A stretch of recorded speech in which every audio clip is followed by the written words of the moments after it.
Chceš sa dnes naučiť, ako vytvoriť z tejto obrej priadze kabelku, ktorou budeš určite neprehliadnutelná? Tak pozeraj ďalej. Na začiatku si ideme vytvoriť tzv. Reťazku z očiek.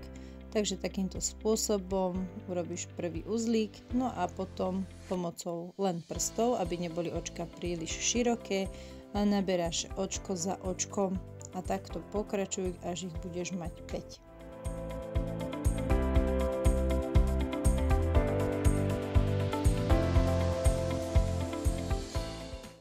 Pretoč si tento náš pekný zapletaný vrkôčik na bok a od tohto očka začíname pridávať ďalšie slučky, alebo teda očka, už jedno ako to nazveš. Snaž sa, aby boli rovnako vysoké a urob ich takto po strane 4. Na konci pridaj vlastne jednu, ktorá bude oproti tej prvej a znovu 4. Dokopy teda vytvoríš 10 takýchto slučiek a to bude vlastne základ pre našu kabelku.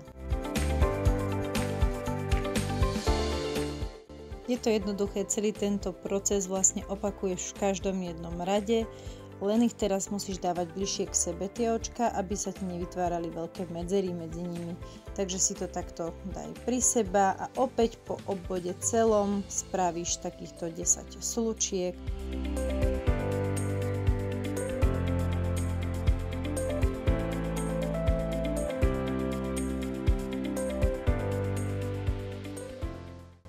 Teraz je fajn, keď si to takto prehnieš, aby si videla, ako vytváraš vlastne teraz tie steny tej kabelky a samotný ten vzor, ktorý vzniká. Nezabúdaj, opäť tie očka musia ísť bližšie k sebe, takže ich tak pekne pri seba nadviaž, aby sa nevytvárali tie medzery, o ktorých sme si spomínali na začiatku. A takýmto spôsobom pokračuj opäť dookola a urob takýchto radov ešte ďalšie 3. Dokopy teda budeš mať výšku kabelky z 5 radov. Určite ťa bude zaujímať aj spotreba. Na túto kabelku som spotrebovala necelé klbko Natana Cherry Fluffy od Noezom. Takže pokiaľ si chceš ešte spraviť nejaký menší projektík iný, tak ti naň určite vystane. Ja som si spravila napríklad takú guličku. Samozrejme záleží od veľkosti kabelky. Pokiaľ dodržíš môj návod, tak ti to bude stačiť určite. Pokiaľ chceš kabelku väčšiu, tak spotrebuješ možno aj celé to klbko.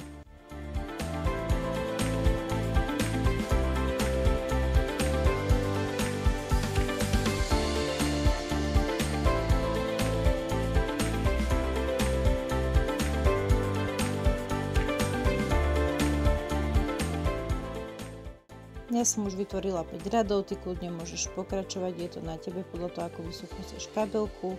Teraz si vlastne nahraj nejaké 2 až 3 metre z výšku tejto hrubej priadze, odstrihni, pretože teraz ju ideme prevliekať cez každú jednu túto slučku a zároveň nám musí vystať aj na tú rúčku, ktorú teraz budeme robiť a tá bude tiež vlastne vytvorená ako na začiatku, vlastne z reťazky a z očiek, takže si to následne ukážeme. Prevliekaš cez každé jedno očko, na konci to vlastne pritiahneš a záleží na tebe, či chceš, aby bol ten otvor taký širší a aby sa ti do kabelky dostávalo ľahšie.